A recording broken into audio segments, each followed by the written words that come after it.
Welcome everybody to our webcast about money and teaching English abroad. We'll get started here in a moment. We have a lot of folks just settling in right now. If you look on the right-hand side of your screen, you should see a chat panel. You can use this to type in questions throughout the webcast, and Andrew will be manning the keyboard, and he'll be answering your questions and sharing a ton of great links and information and so forth. So why don't you test it out? Type in where you're tuning in from, and Andrew and Cassie give you a shout out. Cassie, how you doing out there in Las Vegas? Oh, it's a dry heat, they say. Not too bad. Really enjoying white wine on the back porch these days. How about you, John? How's everything going in the Pacific Northwest? Just dandy. Summer's just about here. I also enjoy my back porch and a beverage now and then. Excited to be talking about money and teaching English abroad. Andrew, how you doing? Doing well here in Chicago. It's actually not that bad to sit on my back porch today either, which is a nice change for Chicago here. So the sun is shining, no complaints. Sweet. Where are people tuning in from tonight? Well, we've got Megan Dyson from Raleigh, North Carolina, with about, 7 exclamation points behind it. So she's super happy to be from Raleigh. So hi, Megan. We've got Chris Cattle in Canada, Eric in Los Angeles, Sarah is in Woo, Chicago, and hey, we've even got Timothy over in Jakarta. So good morning to you, Timothy. Sweet. Happy Ramadan in Jakarta. Awesome place. Okay, should we get started here? It's just about 1 or 2 minutes after the hour. You guys ready to get going? Yeah. Sure are. So just to introduce your host this evening, my name is John. I'm a writer and an editor. I've also worked as an advisor here at ITA. I've been on the team from the very beginning, 8 or 9 years ago. I'm originally from Southern California, but I was lucky enough to grow up in Cairo, Egypt, one of the world's truly fantastic cities. So I was lucky to be able to live and travel abroad from an early age. I've worked overseas in travel writing and journalism, and later in international education and TEFL for about the last 10 years. So thrilled to be here with everybody and to be here with my friends and colleagues. Cassie, why don't you introduce yourself? Sure. Well, my name's Cassie. I'm a senior admissions advisor here at ITA. I've been with the school going on 9 years now. Holy moly, long time. I worked in TV production, quit my job at 24, and moved to South Korea to start teaching English. My first time really having an international experience, and now I've been to, well, enough places, a lot of different countries, and it's been, one of the best decisions I've made in my life. So happy to be here talking about money, gross, but we're gonna do it. But let's talk about Andrew first. Andrew, look at that cute little pic. Looking all cute. Oh, thanks, Cassie. So I'm also an admissions advisor here at ITA. I haven't been here quite as long as Cassie, but I also am an ITA alum. So I started this journey taking my course with International TEFL Academy back in 2015 before I went and taught in Korea. So it's all kind of come full circle for me. Can't say enough about my advisor. Now here I am, helping other people go and teach English in other countries. So yeah, I'm excited to get the conversation started. Like Cassie said, money's not always the most fun to talk about, but we're going to do it. So here we go. And yeah, let's get going here. Here's a quick rundown on what we'll be covering. We'll just talk a little bit about who we are at ITA, International TEFL Academy, how we can help you realize your goal of teaching abroad. We'll talk about startup costs. So this is something critical when it comes to planning for teaching English abroad. Great thing is you get paid when you teach English abroad, but you do need to make some upfront investments to get started and get overseas. We'll talk about different markets. Some markets you're going to be able to really save meaningful amounts of money. In other markets, you're going to be able to support yourself, but perhaps not put a ton of money in the bank. So we'll be talking about that. How much money can you earn? What are some of the top countries where you can make the most money and receive some of the better benefits?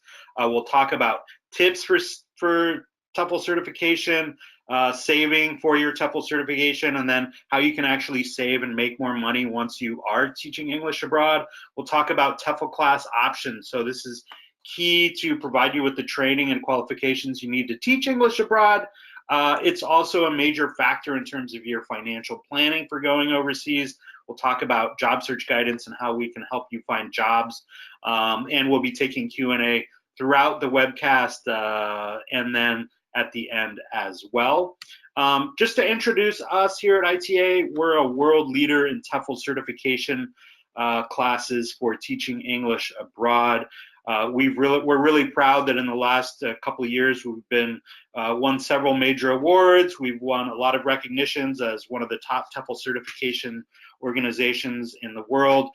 We'd love it if you go and check out our reviews on some third-party sites just to read more about, what our students, alumni have to say about us and their experiences getting certified and teaching English abroad. So, definitely check those out as well. And, here's a little, well, it's not too little, but here's a nice picture of our staff at ITA's recent International Film Festival. If you guys can kind of zoom into the middle there, you'll see one of your hosts in a wide brim cowboy hat, looking very sharp. But this is a little glimpse of part of the staff here at ITA. Everyone that works there has lived abroad, worked abroad, and traveled extensively. I think combined we've been to over 80 countries, which is pretty amazing. Also our professors on staff, they're all wonderful people, in my opinion, overqualified to be working for us, but they're sticking around, so I'm not going to complain. But these are all people with master's degrees in TESOL or related field. I'd say the majority also have their PhDs in linguistics or related fields, and they've all lived and taught internationally. So they're not just talking the talk, they're walking the walk. So they're a really great resource to all of our students. So yeah, we all just understand the challenges and the rewards of teaching English abroad, and our goal is to help you to, get out there and do it for yourself. We want you to love it just as much as we did. Yeah, and when you're looking at teaching English abroad, and there are a zillion benefits, from opportunities to learn a language and meet new friends and travel opportunities and so forth.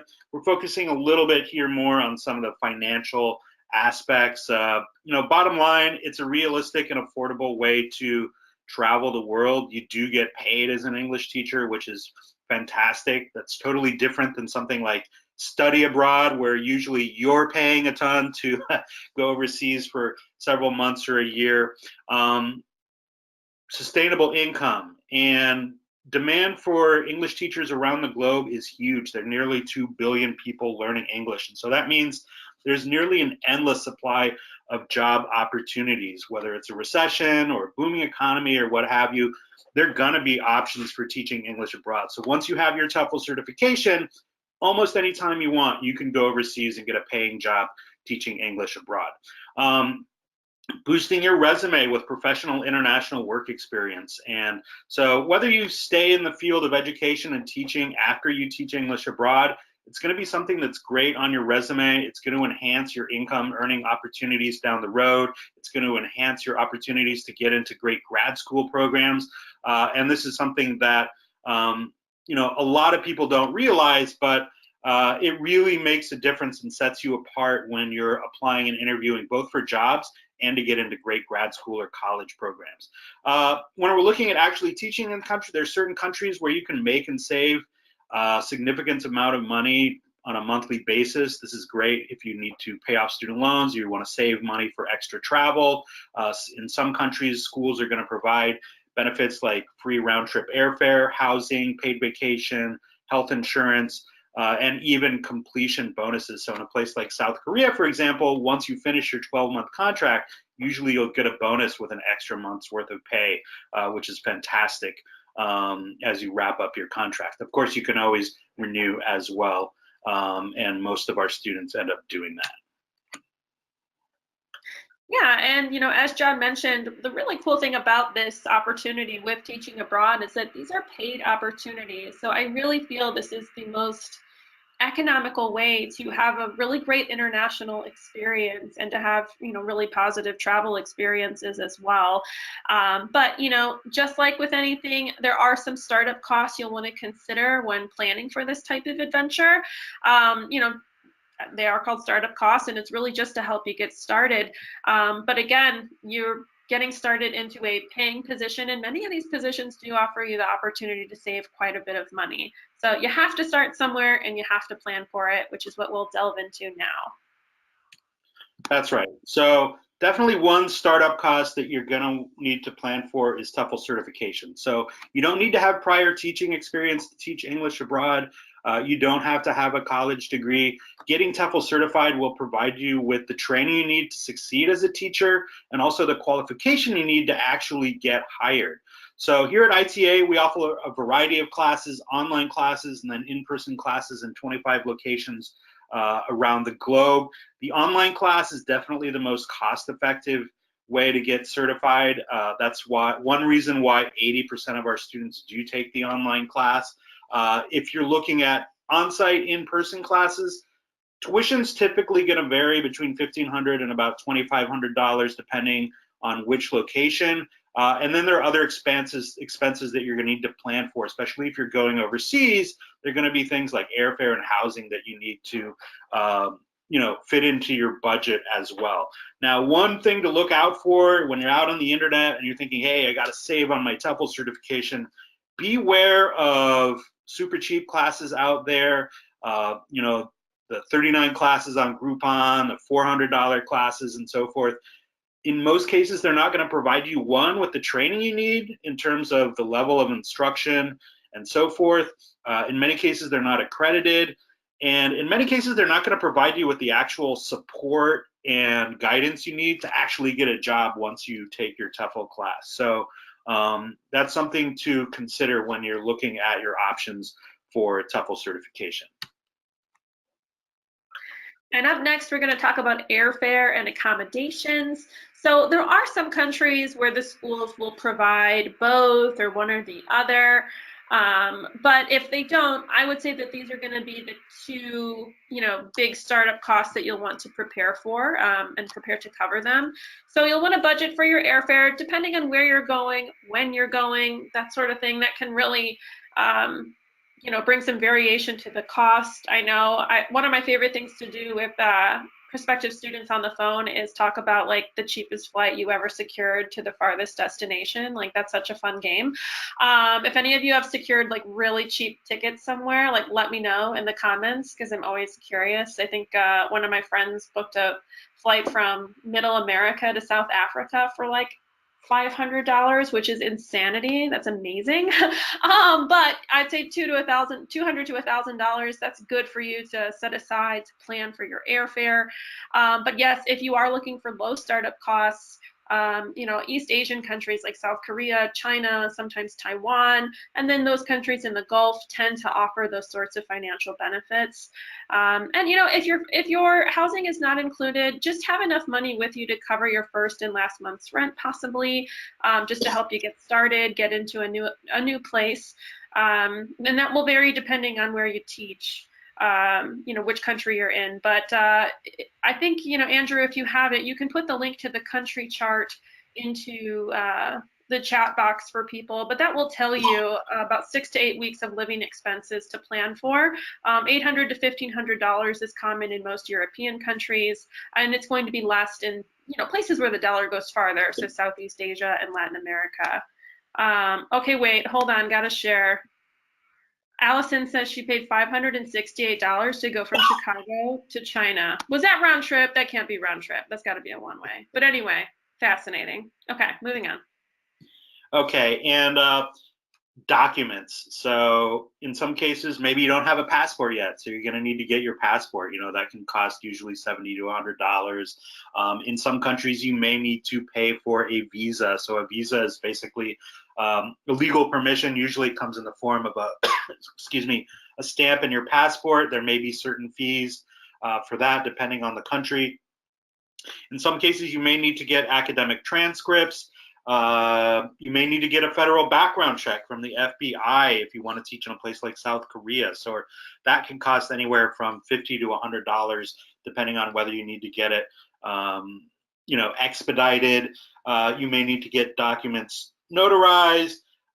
You may have to travel to a consulate for a country. So let's say if you're going to Spain to participate in a visa program where you're going to be studying a language and teaching, you're going to need to go to a Spanish consulate. You may not be in your city, so you'll have to travel there. So that's something you need to consider in your expenses. And these will really vary depending on where you're planning on teaching. Definitely talk to your advisor about documents and visas, you know, about specific countries where you're looking to go.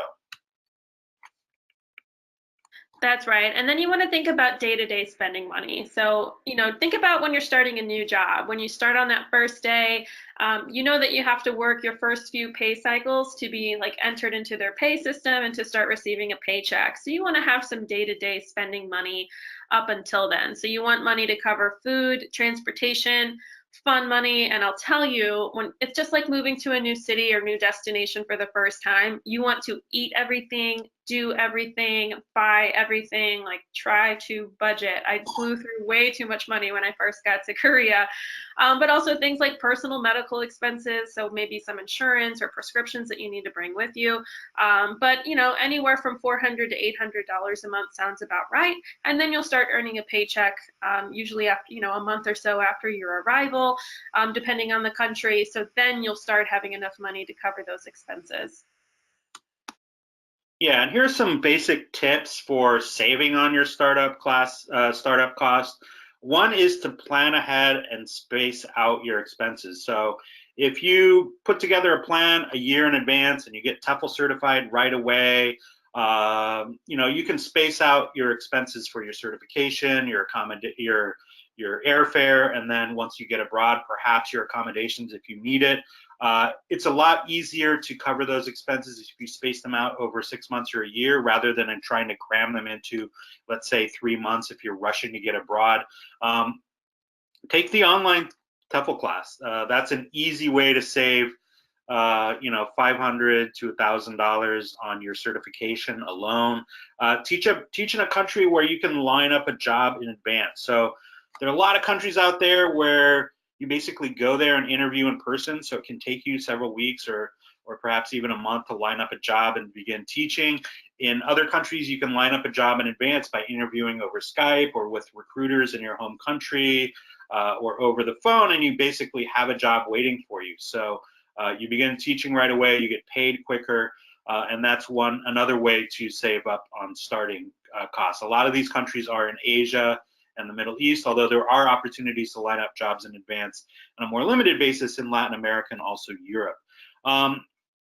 Teach in a country like South Korea where airfare and or housing are going to be included. This is an easy way, again, to save on startup costs. Typically, these benefits are more likely to be provided in East Asia and the Middle East.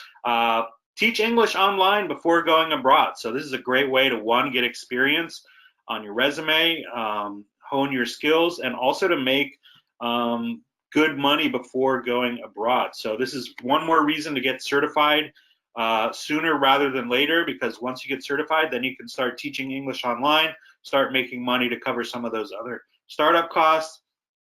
Also, hey, you got a bunch of junk, you know, even a car, sell it. You're not going to be taking it with you overseas. Avoid the pain of having to store it or, you know, park your car in your parents' garage or what have you.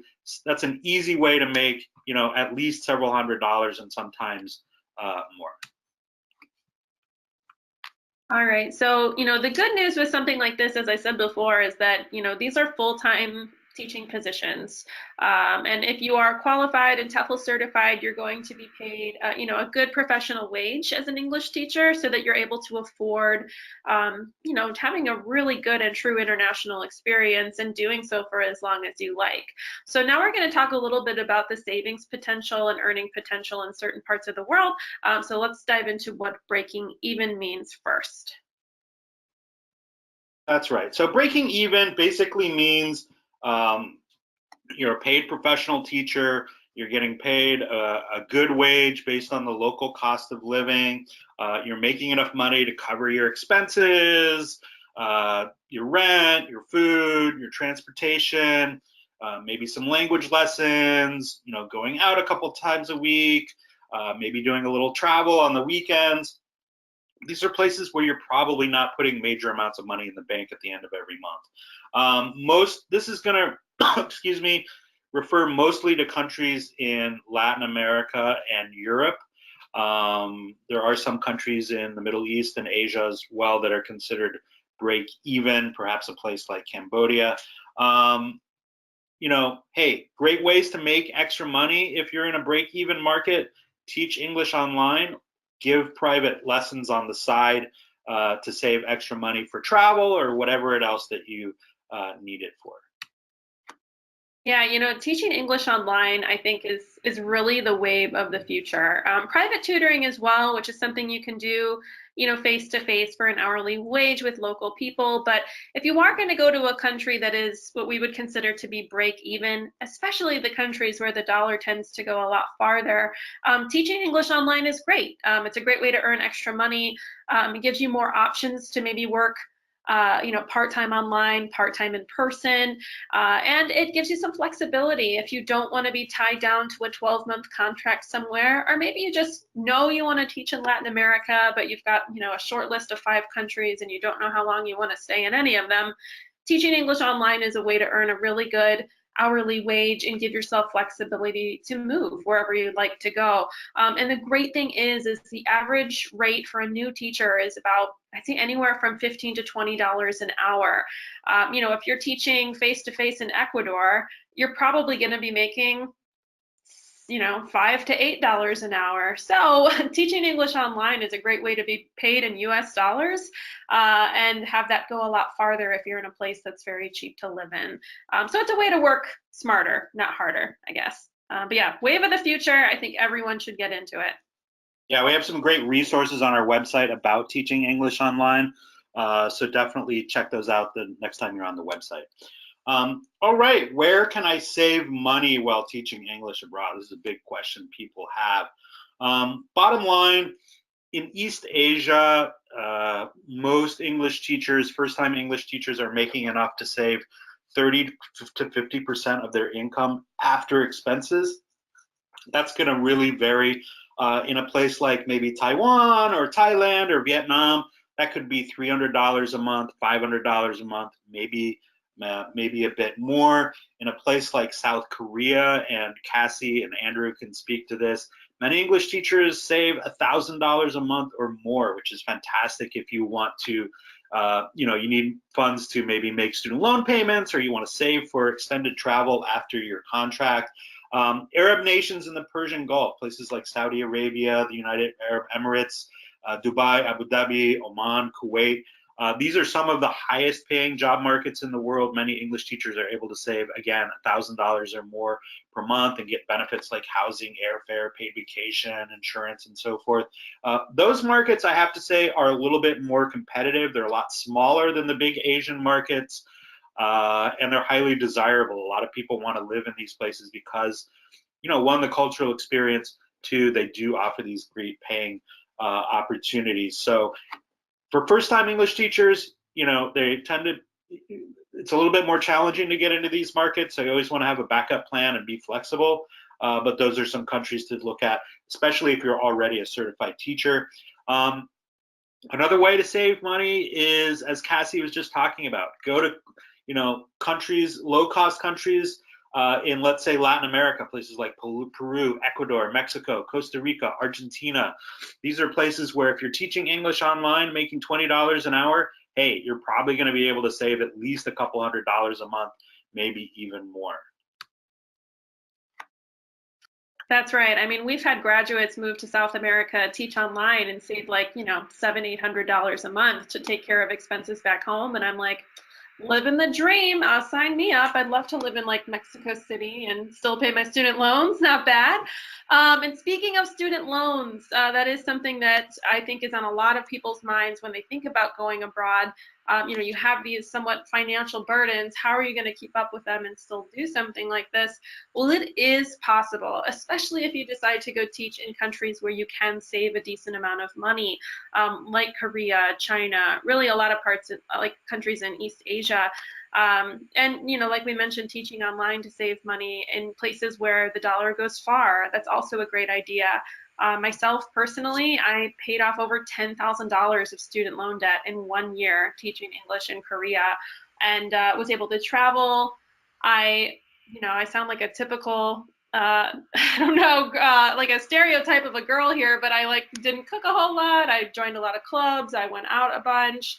I just had a really great time. I couldn't believe that I could still be, financially responsible at the same time. So it is possible. It's just a matter of finding a destination that will be able to, provide a salary to support you, and a place that you also are excited about as well.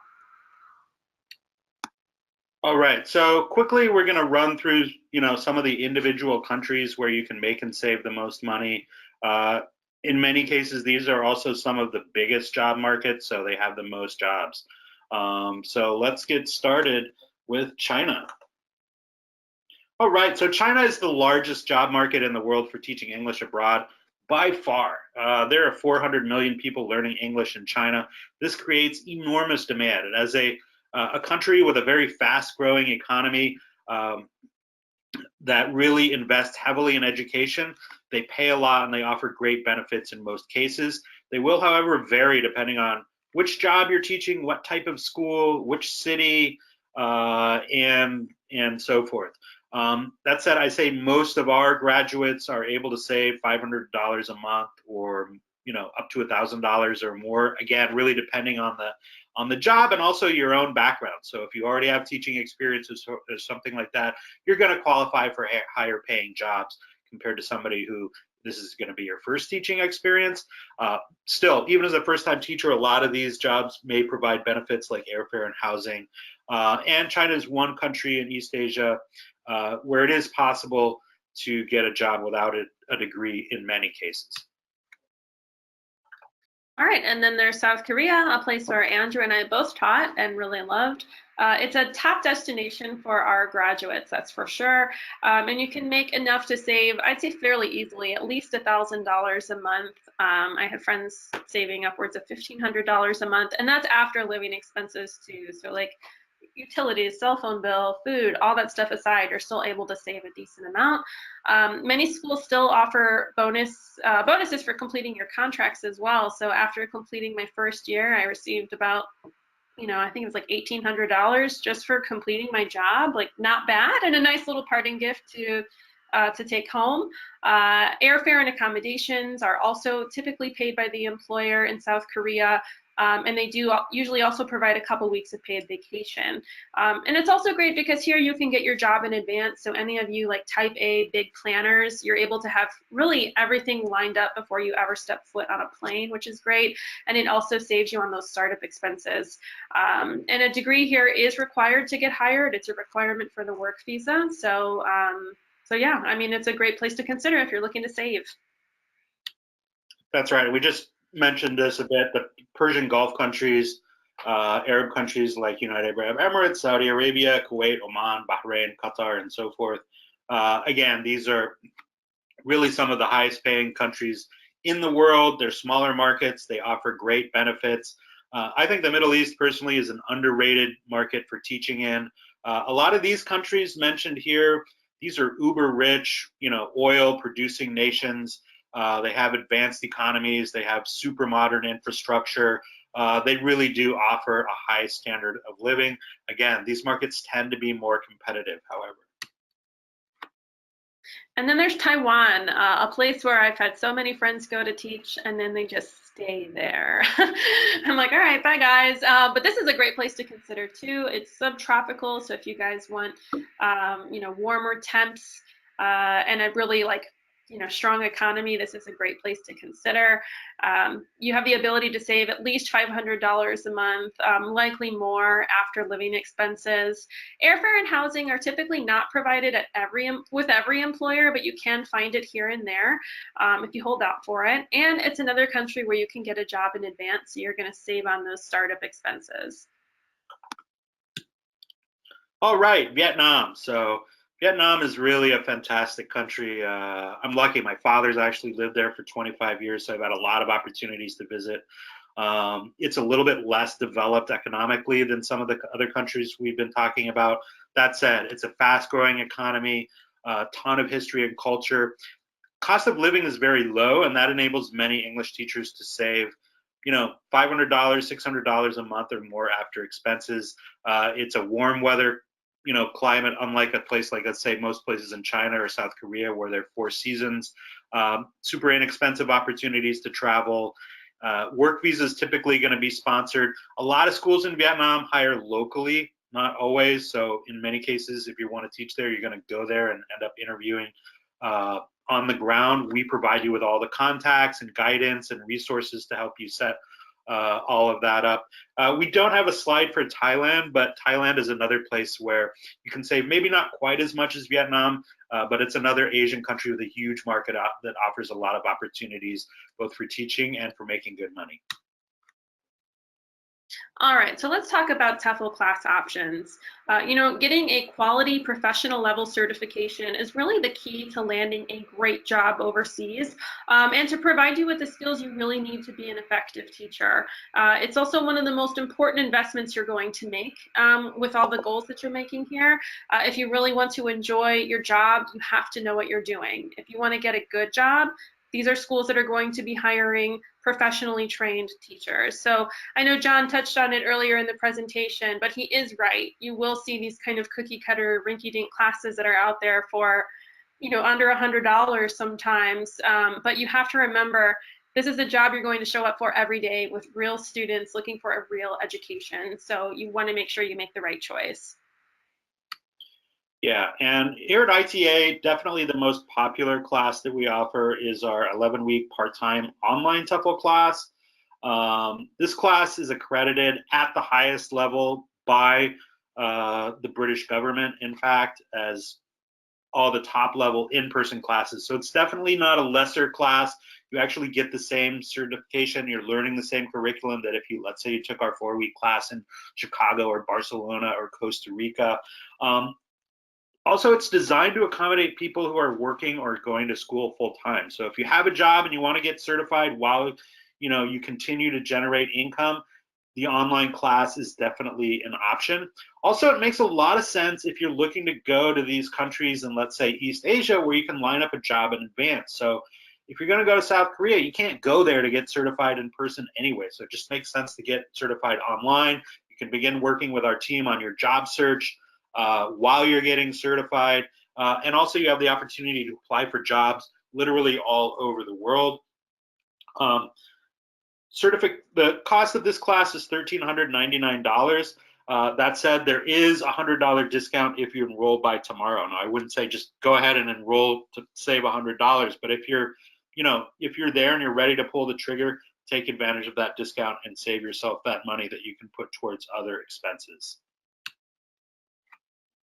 Okay, so ITA offers in-person classes in 20 locations around the globe, including locations in the States, Europe, Latin America, and Asia. These are intensive 4-week classes.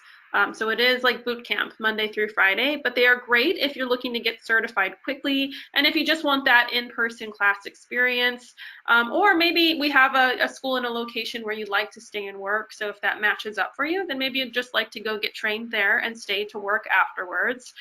When it comes to financial considerations, getting certified in person will cost more than an online class, which is something you'll need to figure into your financial planning, especially if you're taking an on-site class abroad. You'll need to consider additional costs like airfare and housing to get to the course and take it for those 4 weeks. But yeah, they are 4-week and full-time. They all meet they meet the minimums for training, which are the 100 hours of coursework and 6 hours of practicum. But our classes go above and beyond those standards. They are run by professionals and they are accredited as well. The nice thing is too, the classes for all of our locations are fairly small. I'd say the average is around 12 to 14 students per class. And tuition will vary just based on the location, anywhere from maybe $1,600 to $2,500, plus the cost of housing and food.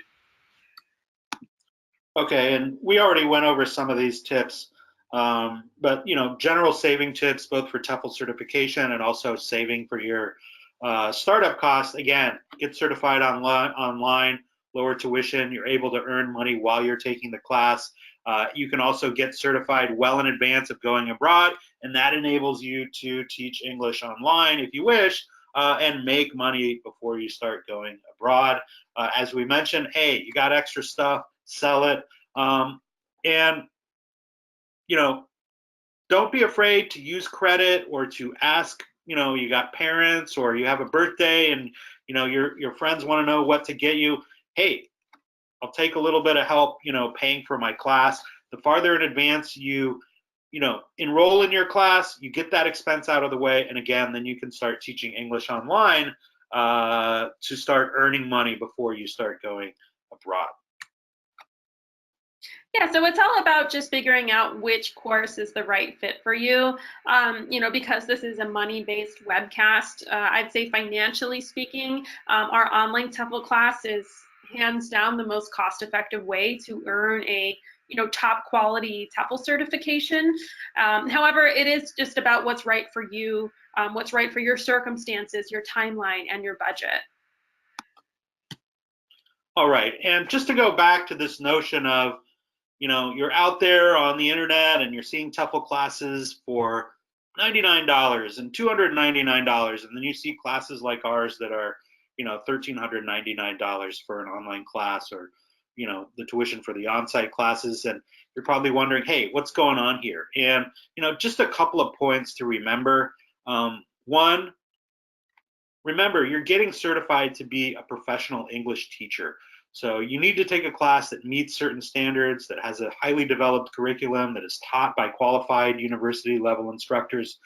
If something seems too good to be true, it probably is. So just think to yourself, hey, can I really take a professional level, university level training class that is going to provide me not only with the training I need, but the job placement assistance and the resources I need to figure out how to get a job in China or how to get a visa in Spain or what have you? Probably not. And also consider TEFL certification classes are very much like many other things in life. You're typically going to get what you pay for. So if you go for the super cheap option, cheap is cheap. You can expect to, you know, get that level of, you know, quality when it comes to both training and the service. In truth be told, we get 25, 30 calls a day from people who get certified or take classes with other TEFL organizations asking for help with job placement assistance because their TEFL school doesn't actually provide that sort of assistance when they actually need it. So again, bear in mind, you know, keep these things in mind when you're looking at your TEFL certification options. And another thing you want to think about when you're looking at TEFL providers is the job search assistance. So, you know, we've talked a lot about the quality of our classes and training and, you know, different places where you can, you know, go to teach and save money or break even. But let's really dive into what we offer as far as getting a job is concerned. I think, you know, a lot of people ask how we stand out from other providers, and this is really it. I think we get more compliments on our job search team than anything else. So yeah, you know, many TEFL programs offer pay for placements, which, you know, what you really end up doing is you're paying a bunch of money for you know, a particular job in a particular destination, and even then it's usually, if you read the fine print, not a promise that they can really hold on their end, these TEFL providers. So it's really unnecessary. And given that the teaching abroad market is so vast and so big, you usually don't even need that type of assurance. You know, like I did interviews with schools in South Korea. I think I interviewed with maybe 7 or 8 different schools, and I had offers from almost all of them. So I didn't want someone picking my job for me or even having to pay for that. I wanted to be the one to pick my job, what I was the most comfortable with, and setting up all those interviews was, you know, really not something that you have to pay for. But we really have some comprehensive job search guidance for you guys. Our job search assistance is good for life. So if you want to go hop around to different countries, you can do that. Call us, let us know when you're ready to go to your next destination, and we will help you get a new job. Maybe you want to teach English online for a bit and then go abroad. That's fine. We can also help you help you with getting a teaching job online as well, and then abroad when you're ready. So they're great. It's a person that you're going to be speaking with, an actual human being that will help you from start to finish with this process. So it's very personalized for you as a person and the type of experience you're looking for. There are also live webcasts similar to this, trainings and workshops. Like, how to build an international teaching resume. It's totally different than a resume we would use here in the States. We've got tons of job search resources, like our job search guidance manual, which is like a gigantic living and breathing document that changes all the time, that's all about working in each region of the world. If you want to teach in Japan, you go to the Japan section, and there's a huge, just a huge list of resources you can use, like country information, embassy information, our school directory for each country, really anything you would want. And again, this is assistance that's good for life and free for life. So hop around, don't limit yourself to one country as a destination. I would see multiple, and just let us know when you're ready to move. That's right. And another facet that really sets ITA apart from a lot of other TEFL providers is our alumni association and alumni engagement. So basically, from the moment you enroll in your TEFL class, you're able to join an international community of teachers and travelers. We've set up all sorts of exclusive networks on social media and elsewhere where our students and alumni can network and ask questions and share job tips and so forth. We have more than 80 different country-specific Facebook groups exclusive for our alumni where, again, they can interact and assist each other and so forth. We share our alumni stories online, articles, videos, Q&As, literally hundreds and hundreds of them. As Cassie mentioned earlier, we just produced the first ever Teaching English Abroad Film Festival that featured 50 different film submissions from our graduates teaching English all over the world. So these are just some of the opportunities that you can tap into once you're enrolled in your ITA class. Financially speaking, hey, it's a great way to get out there and ask people and communicate with people who are already in these places and teaching. Hey, what should I expect to pay for, an apartment in Madrid? Or, hey, do you know, how much should I expect to pay for seeing a doctor in Ecuador? All these sorts of practical questions that come up when you're planning to go abroad, or even when you already arrive abroad, you're going to be able to tap into this network and get all sorts of support and guidance, and actually, make friends and set up long-lasting relationships as well. All right, so some additional resources for you guys that we have, like our country comparison chart, if you guys want to see startup expenses for each country, potential salary, cost of living. Also our TEFL class cost comparison chart. So if you're maybe torn between taking the class online or a few destinations around the globe, you can look to see how much it's going to cost you and what is in your budget. We also have a financial guide to teaching English abroad ebook, which is wonderful. We have country profiles on our website and an online resource hub for money and teaching English abroad. Andrew's going to put some of these links in the chat for you guys, but this is a really great place to start. I mean, the webcast is a great place to start, but if you want to delve into our financial resources a bit more, these are all great to check out. That's right. And so let's talk a little bit here about next steps. The bottom line is do as much research as you can. Talk to your advisor. Again, we have all these resources that Cassie just mentioned.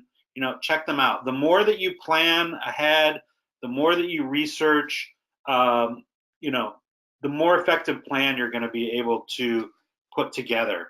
Talk to your advisor. We have this wonderful team of folks. They've all taught abroad. They've all lived abroad. They all know and understand, all of these, questions and issues that you're going to be thinking about and that you have to plan for financially and otherwise.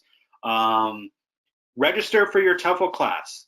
The sooner the better. The farther in advance, the better. You get that expense out of the way, and the sooner you get into your TEFL class, the sooner you can start receiving job placement assistance, the sooner you can start lining up a job, the sooner you can start dealing with things like getting the right documents and your passport and your background checks or whatever it is that you need. And financially speaking, that you're going to be able to space that out, and it's just going to make it that much easier to cover. So get into your class, get TEFL certified, and from then, hey, you're going to be before you know it, you're going to be in some fantastic location in Europe or Latin America or Asia or the Middle East, teaching English abroad, making a difference in the lives of others, having a fantastic experience. And hey, you're getting paid to do it as well, which is super awesome and makes this experience sustainable for really as long as you want to do it. So we're here to help. Get in touch with your advisor. We'll take a few questions here in a moment or so. But first, we want to know, how did we do? So I think Andrew has a link for a survey that you can take. It takes about 90 seconds. We'll also be sending out an email with a link for this. We want to know, one, how did we do on this broadcast? Was it helpful? Was it useful? Also, we want to know, what other topics would you like us to cover in future broadcasts? So, we appreciate that. Let's take a few questions here. Andrew, what are people asking about that perhaps Cassie and I can help out with? Yeah, so had a couple questions about some other countries that weren't covered on here, like countries in Latin America and Europe, whether or not it's possible to save money in some of these countries. So I know traditionally we talk about them as break-even countries, but is there any way to maybe save money? I know, Cassie, you touched on it a bit, but maybe to talk about ways to maybe earn some extra money in some of those break-even countries in Europe or Latin America. Yeah, I mean, anytime you're going to a break-even destination, I think the best ways to earn a little bit of extra income are either teaching online or doing some private tutoring face-to-face. Many countries have like Facebook groups or even online communities where you can advertise your services to collect private students. I did some private tutoring myself in Korea. I wasn't really seeking it out, but I'm telling you, when people find out you are an English teacher or a native English speaker, they are going to ask you for lessons. It just happens. So it's up to you to say yes or no. And then in our alumni groups, you can ask to see, or just, do a little digging on your own and find out what the average hourly rate is for some private tutoring where you are located. But yeah, you can do that in Europe, you can do that in Latin America. And, I think I did see some people asking questions about specific countries in Europe or specific countries in Central and South America that we, weren't on any of our slides tonight. I encourage you to check out the country chart. Most of those places will be listed there. And if a country you're interested in is not on our country chart, it's usually either because English is widely spoken in that country, or visa difficulties, or the country can't, pay you enough of a living wage to support yourself. And you can volunteer. There are many, wonderful volunteer organizations to take part in, but, I know it's a goal for many people to at least earn enough to cover basic living expenses. Yeah, I would add that, one, a lot of these resources are, you're going to receive them as part of your job search guidance. You're going to get links for all the major job boards and all the websites where you can, recruit private students or sign up for Teaching English Online, and all the information about the big Teaching English Online companies and so forth. Otherwise, also, I would mention, if you're looking at Latin America, there could be a big disparity in terms of the cost of living. So in a place like Chile, Santiago, cost of living is going to be higher. A place like Rio de Janeiro, cost of living is going to be higher than most of the rest of, Latin America. So you're able to make and save more money by going to countries and cities that have a much lower cost of living, because that $20 an hour that you make teaching English online, let's say, is going to go that much further, and you're going to be able to save that much more money. Same in Europe. So some countries, typically in Western Europe, tend to have higher cost of living. It's going to be a little bit more challenging to save extra money in those countries compared to, let's say, some Eastern European countries where the cost of living is lower. And again, those $20 an hour that you make teaching English online or giving private lessons, you're going to be able to save that much more of it. All right, and then maybe if we've got time, a couple quick questions. Definitely in relates to money. Had a bunch of questions about taxes. I know this is something that is going to vary, but just maybe a quick answer about taxes. And then also, in some of these countries, are you getting paid direct deposit? Are you getting paid cash? Maybe just to touch on those aspects of the money side of things. Yeah, so it's going to really depend. Let's talk about taxes first. In many countries, you're just paid cash, or you're paid in PayPal, or if you're not on an official working visa, you're working what we call under the table. You're not officially entered into the workforce anyway, so you're probably not paying local taxes. As an American, I can't remember what the exact figure is, but the first $90,000 you make overseas, not taxable, not subject to federal income tax in the U.S., you probably want to file a return anyway.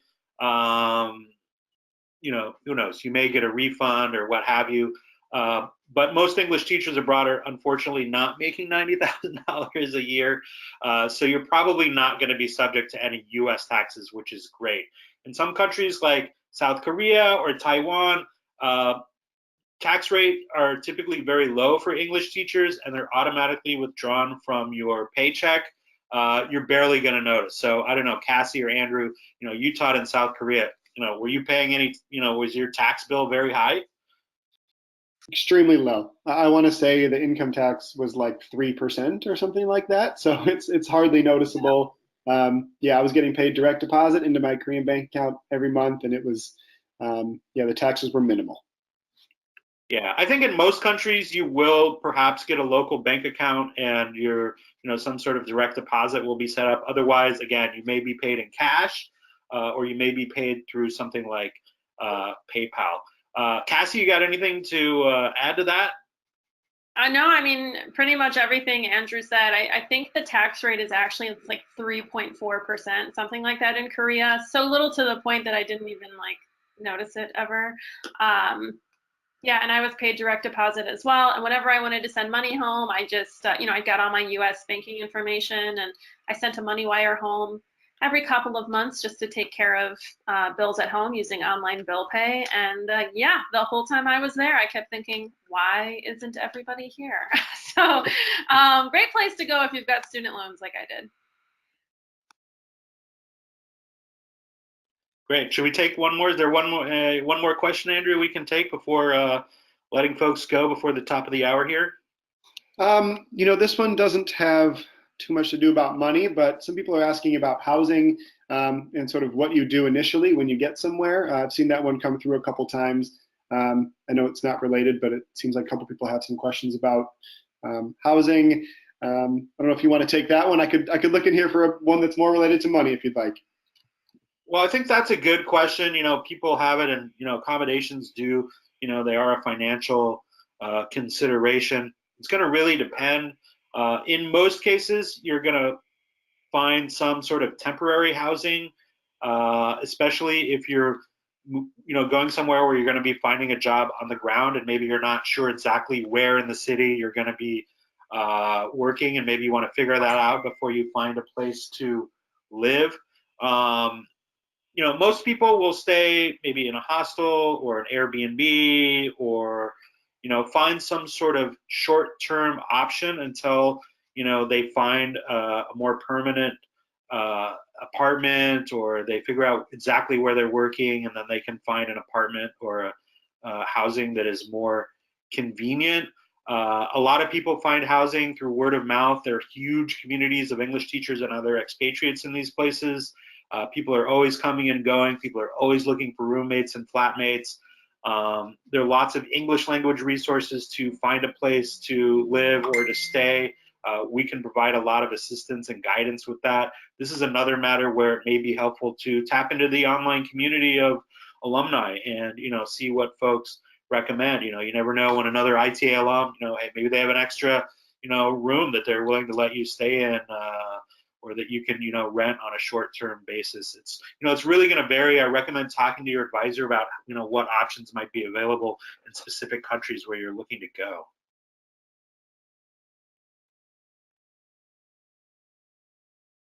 Cassie, you have anything to add to that? Yeah, I mean, I think you really hit the nail on the head, and I always recommend getting active on our alumni boards on Facebook. Those are some of my favorite posts to see. It's just alumni helping each other out, whether it's short-term housing or long-term. We've had people meet in the alumni groups that are like BFFs now. So yeah, everyone, I'd say the majority of ITA alumni are really proud to be graduates of this school, and they're very, very willing to help everybody out. So I would go to them first, if not second. All right. Well, we're just about at the top of the hour. You know, we probably couldn't get to everybody's questions. Talk to your advisor. They're there to, you know, here to help and to go over everything really in detail. They'll talk to you on the phone as long as you need, or, you know, shoot them an email or a text. Andrew, Cassie, thanks a lot. Thanks to everybody for joining us. You know, we appreciate you spending some time to go over all of this important information. We hope that it makes it easier for you to, you know, plan your adventure going abroad, and that you'll be able to go overseas and have a fantastic experience. And yeah, thanks a lot, everybody. Thanks, Cassie. Thanks, Andrew. And we'll be in touch soon.